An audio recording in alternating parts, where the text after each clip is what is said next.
Hello everyone. তো আজকে আমি শুরু করেছিলাম দিনটা এইভাবে রান্না বান্না দিয়ে। তো মাঝে মাঝে কিন্তু আমার যখন ইচ্ছা হয় আমি রান্নাঘরে ঢুকে নিজের মতো যা মন চায় তাই রান্না করে নিই। তো আজকে আমার দায়িত্বে ছিল এই কটাই রান্না, বাদ বাকি রান্নাগুলো ছিল মার দায়িত্বের ওপর। তো তারপর আমি এখানে চাটনিটাও বানিয়ে নিচ্ছিলাম, কারণ মা বলল যে চাটনিটাও বানিয়ে দে।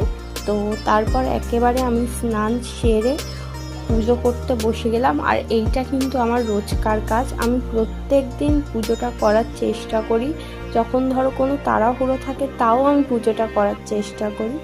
এরপর আমি পুজো সেরে চলে গেলাম একদম লাঞ্চ করতে। আজকে লাঞ্চে ছিল আলু ভাজা, আলু চচ্চড়ি, মুগের ডাল আর চাটনি। ঘুম থেকে উঠে দেখি সন্ধ্যেবেলা পুরো বৃষ্টি হয়ে, দেখো আমার গাছগুলো নিচে পড়ে গড়াগড়ি খাচ্ছে। আর ওয়েদারটা কিন্তু জাস্ট দারুণ ছিল। আর ডিনারে ছিল প্যান ফ্রাই মোমো। তো দেখাচ্ছে